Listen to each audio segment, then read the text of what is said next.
por nações, reis dos povos procederão dela, né? Então, o nome de Sara significa princesa.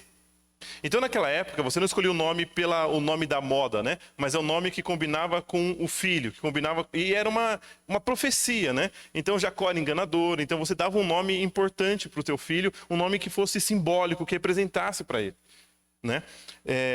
Então, aqui Deus muda a história de Abraão e de Sara, porque Deus estava querendo mudar a história deles. E depois de 25 anos da promessa de Deus a Abraão, Deus volta de novo agora no capítulo 21, e Deus cumpre a promessa e concede a Abraão e Sara um filho. 25 anos depois.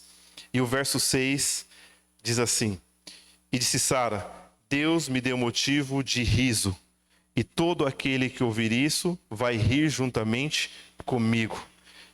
Riso significa Isaac. O nome de Isaac significa riso. Abraão e Sara ficaram tão felizes quando o bebê deles nasceram, que eles falaram assim: olha, todos que ouvirem Isaac, todos que verem Isaac vão rir e se alegrar conosco, assim como nós alegramos com Deus cumprindo a sua promessa na nossa vida. Depois de 25 anos, Agar já tinha tido seu filho, mas não era o filho da promessa. Deus tinha um plano para Abraão. E Abraão ficou muito feliz, fez um banquete gigantesco, fez uma celebração, estava ali louvando a Deus, porque Deus havia sido misericordioso com ele, Deus havia sido bondoso com ele, Deus havia dado o filho da promessa. Bom, agora poderia nascer um povo, o nome de Abraão seria seguido, Deus cumpriria o resto da sua promessa. Mas então vem o grande teste da fé na vida de Abraão. O capítulo 22, verso 1 e verso 2, vem trazendo esse desafio de Deus para Abraão. Disse dessas coisas, pois Deus Abraão aprova, e lhe disse: Abraão, e este lhe respondeu: eis-me aqui. Acrescentou Deus: toma teu filho, teu único filho, Isaque, a quem amas, e vai-te à terra de Moriá. Ofereça-o ali em holocausto sobre um monte que eu te mostrarei. Deus levou 25 anos para cumprir a promessa para Abraão. E depois, que o menino é desmamado, que passa um período, Deus se revela para Abraão e fala assim: Abraão, eu quero que você leve seu filho para sacrifício. E olha que interessante. Esse texto não está Deus dizendo para assim: Abraão, confia em mim que vai dar tudo certo no final. Deus disse isso? Não. Deus só falou: me entrega o teu filho, o teu único filho, o filho da promessa. Aí agora vem o grande teste da prova na vida de Abraão. E a gente tira algumas lições, né? Nós somos chamados a imitar a obediência de Abraão, porque embora Abraão não entendesse o motivo de Deus, embora Abraão não soubesse por que Deus estava pedindo isso, Abraão foi fiel a Deus. E olha que Abraão sabia, porque o costume de sacrificar crianças, Deus ainda não tinha dito que era proibido. Isso apareceu em Levíticos e Deuteronômio. Mas era conhecido, porque os povos pagãos faziam isso. E Abraão devia ficar na cabeça dele pensando assim: como é que eu vou fazer isso? Por que Deus está pedindo isso? E Abraão começa uma jornada, né? A gente vê a partir do verso 3, ele começa uma jornada de 90 quilômetros. 3 dias de caminhada.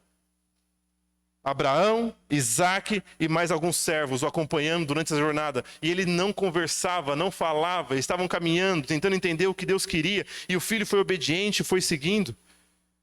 Ellen White chega a comentar em Patriarcas e Profetas, página 118, que ela diz assim: Isaque era para ele, para Abraão, a luz do lar, a consolação da velhice e, acima de tudo, o herdeiro da bênção prometida. Entretanto, foi ordenado derramar o sangue daquele filho com sua própria mão. Pareceu-lhe terrível essa possibilidade. Então, Abraão ia caminhando e sofrendo, e se perguntando, tentando entender por que Deus havia pedido isso para ele. E o texto vai dizendo assim, a partir do verso 3 do capítulo 22. Levantou-se, pois, Abraão de madrugada, e tendo preparado seu jumento, tomou consigo 2 de seus servos e a Isaque, seu filho, rachou a lenha para o holocausto e foi para o lugar que Deus lhe havia indicado. Ao 3º dia, erguendo Abraão os olhos, viu o lugar de longe. Já estava ali com a lenha, estava com o filho e pediu então para que as crianças, para que ele ficasse ali.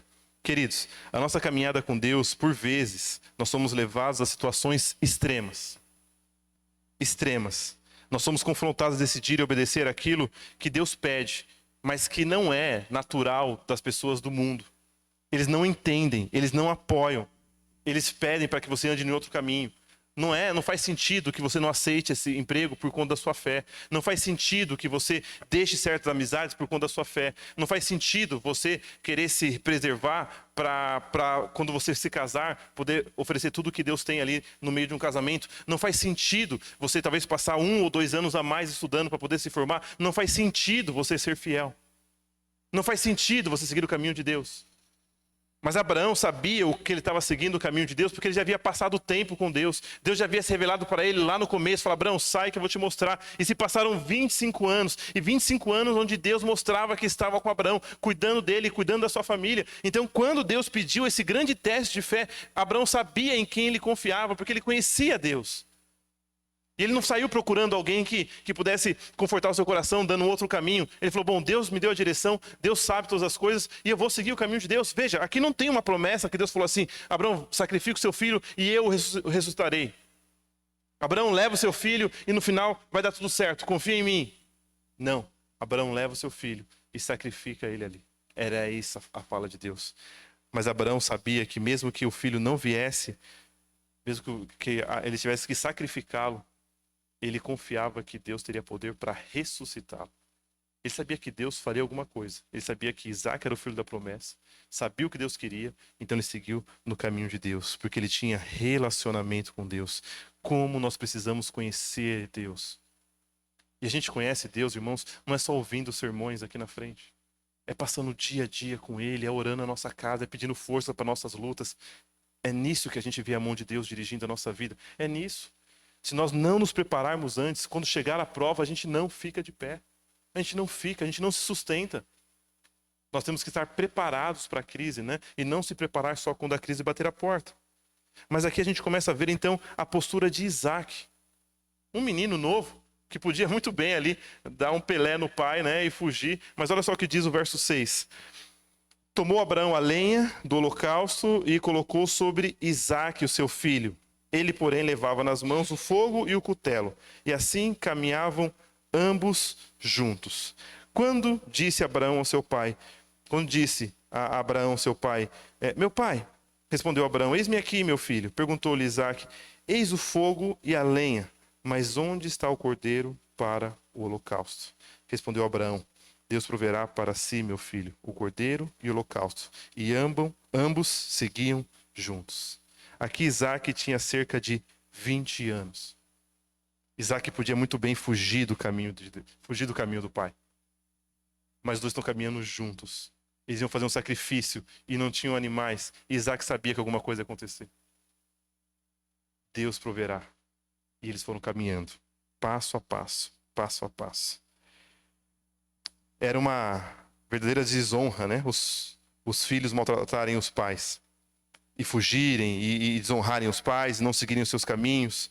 E a gente começa a ver em Isaac um exemplo de um rapaz que amava o seu pai idoso, que já tinha mais de 6 anos. Ele considerava uma honra obedecer ao pai e dar a vida em sacrifício para o Senhor.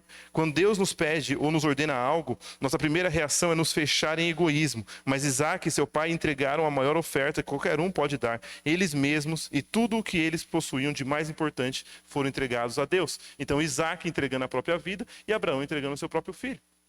Então a gente vê, primeiro, o pai fazendo algo impossível e a gente começa a ver o filho se conformando e se entregando, confiando no pai e confiando em Deus. E agora a gente vê o desfecho, né, dessa história aqui nos textos seguintes, no verso 11. A partir do verso 9, diz assim, do capítulo 22. Chegaram ao lugar que Deus lhe havia designado. Ali edificou Abraão um altar. Sobre ele dispôs a lenha, amarrou Isaac, seu filho, e o deitou no altar e em cima da lenha. Veja, Isaac não demonstrou nenhuma resistência. E estendendo a mão, tomou o cutelo para imolar o filho. Mas do céu lhe bradou o anjo do Senhor, Abraão, Abraão! E ele respondeu, eis-me aqui. Então lhe disse, não estenda a mão sobre o rapaz, e nada lhe façais, pois agora sei que temes a Deus, porquanto não me negaste o filho, o teu único filho. Tendo Abraão erguido os olhos, viu atrás de si um carneiro preso pelos chifres entre os arbustos. Tomou Abraão um cordeiro, ofereceu holocausto em lugar de seu filho. E pôs Abraão o nome àquele lugar: o Senhor proverá. Daí diz até hoje, o dia de hoje, né? No monte do Senhor se proverá. Qual que é o desfecho? Quando Abraão vai sacrificar o seu filho, Deus então indica um cordeiro, um carneiro. Essa história tem duas aplicações. A primeira aplicação é para testar a fé de Abraão, até onde Abraão amava a Deus. E o filho, com certeza, era o que Abraão mais amava. E ele não negou pela fé em Deus, então ele amava a Deus mais do que o filho. Mas a segunda aplicação é que Abraão era um tipo de Deus e Jesus. Queridos, eu tenho 2 filhos. E eu vejo que muitos aqui têm filhos, né? Você lembra quando seu filho nasceu? Você lembra quando a sua filha nasceu? Você lembra como é que foram os primeiros dias? Você lembra como é que foi dar banho a primeira vez? Você lembra como foi pegar aquela criança inocente que às vezes não conseguia abrir o olho, estava com os olhões abertos, querendo comer, bem gordinho, bem magrinho, com aquele negócio ainda ali, com aquela pinça ali meio estranha, fazendo aquele cocôzinho de graxa, e você vai lá e põe aquela roupa toda caprichosa e sai, e vai para casa e começa aquela luta cuidando do filho e vê o filho crescendo, e o filho vai e começa a olhar para você, e ele começa a te abraçar, ele começa a te beijar, ele começa a demonstrar amor. E não tem nada mais emocionante, né, do que você estar ali, de repente, distraído com alguma coisa, e o seu filho vem, te abraça, te ama. Um amor sincero, um amor de que o que ele tem de mais importante são os pais. E a gente começa a ver o que nós temos de mais importante são nossos filhos. E se nós, que somos imperfeitos, amamos e fazemos de tudo pelos nossos filhos, você acha que Deus amava Jesus? Querido, se alguém chega para mim e fala assim: Rafael, você precisa dar tudo que você tem para poder salvar a vida do seu filho, eu daria tudo para salvar a vida dele. Eu lembro que uma vez o Pedro teve muita dificuldade de mamar e estava com fome, chorando e chorando, e a gente na madrugada lá chorando, chorando, e naquele desespero todo, eu comecei a orar e falei: Senhor, que alguém bata nessa porta, e se alguém pedir o que quiser, eu dou, só para poder acalmar essa criança, porque eu não aguento ver uma pessoa, ele chorando e sofrendo tanto. Imagina Deus. Abraão amava tanto, levou o filho, mas chegou o momento de sacrificá-lo. Deus falou assim: não, basta. Mas quando Deus levou o seu filho para esse mundo, quando Deus deu o seu filho em sacrifício, e quando o seu filho, Jesus, foi morrer, Deus não disse basta. Jesus falou: Pai, se você pode, afasta de mim esse cálice. O filho pediu, mas Deus falou assim: não. Precisa seguir, precisa ser feito. Então, embora Isaac não sofreu, Jesus sofreu. Isaac não foi morto, Jesus foi morto por nós. Com Abraão caminhou com Isaac ao Moriá, em Jerusalém, Deus o Pai e Deus Filhos caminharam juntos na trilha do serviço para salvar o mundo em Jerusalém. Com o pensamento, Jesus poderia escapar da cruz, mas o amor divino foi maior, porque Deus amou o mundo de tal maneira que deu seu único filho, para que todo aquele que nele crê não pereça, mas tenha a vida eterna. Deus entregou o que ele tinha de mais precioso, que é Jesus. Então, quando a gente vê um testemunho como esse homem, que perdeu os 3 filhos num desastre, e ele sente a mão de um Deus tocando ele, Deus sabe que é qual é a dor de perder um filho. Mas aqueles filhos não foram entregues, né? Deus nos amou tanto, querido, Deus te amou tanto, que ele entregou o próprio filho para que eu e você tenhamos uma chance de salvação nesse mundo de trevas, para que a gente possa vencer a morte eterna. Deus nos amou tanto, e o que Deus pede é que a gente o ame também. Deus não pede nada além disso. Deus não quer nossos recursos, não quer nada. Ele quer um amor. O amor que ele deu por nós, que nós tenhamos por ele. Então, queridos, não existe maior amor do que esse, de um pai entregar o seu filho para nos salvar. Jesus foi em frente por você. Ele não desistiu para salvar você, porque ele ama você. diante desse grande sacrifício, o que falta finalmente para você entregar seu coração a Deus? O que te impede de entregar a sua vida a Jesus? Aceite-o como Senhor e Salvador e inicie essa caminhada de fé com Ele. Os seus sacrifícios não adiantam, mas Deus fez o maior sacrifício. E hoje, pela fé, nós podemos alcançar esse sacrifício e ter uma nova vida perdoada, uma nova vida com Jesus e ser vencedores como Jesus venceu.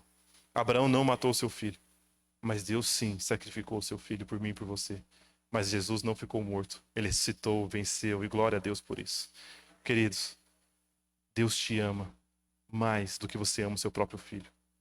Não há ninguém que te ama mais do que Deus. Então para de lutar com Deus, para de fugir de Deus. Corre, abraça, peça perdão, peça misericórdia e recomeça, que você receba esse abraço de Jesus, o conforto de Jesus, e recomece com Ele. Amém? Quero fazer uma oração por você, pedir a bênção de Deus sobre a sua vida e que você viva esse amor diariamente. Vamos ficar em pé? E vamos orar ao Senhor.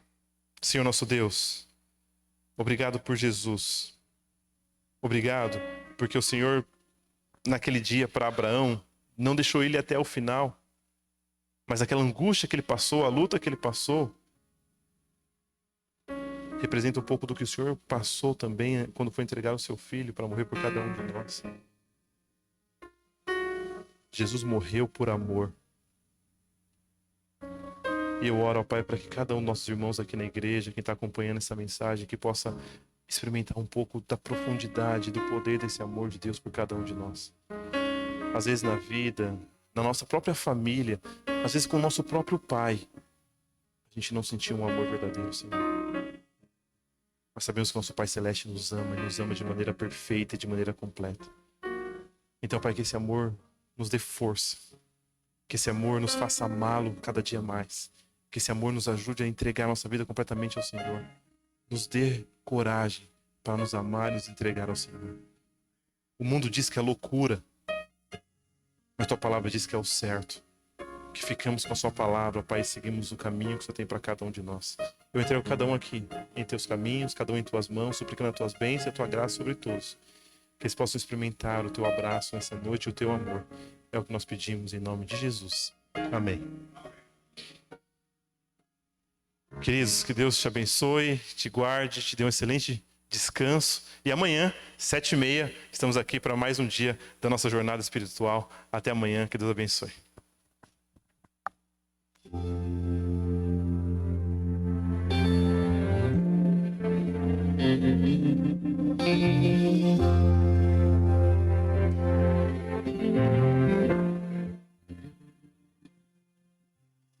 Na cruz, há poder que vence a morte. Na cruz, a certeza do perdão. Em Jesus, liberdade. Não há mais condenação. Jesus venceu, sim, Jesus venceu. Não há mais está consumado, o inimigo enfim foi derrotado. Ele venceu, Jesus a morte venceu. Os santos celebram com grande alegria, triunfam a vitória daquele que tudo deixou.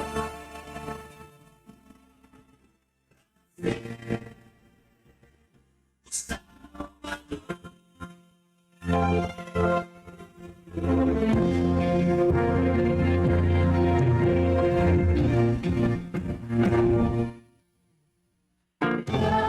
mais dor, não mais destruição, só a paz que nos traz a salvação. Esse amor não sublime sem igual, nos dá glória e vida.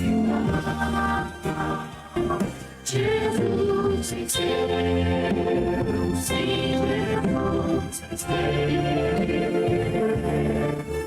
nossa glória está consumada, e foi derrotado, e venceu, a morte vencer.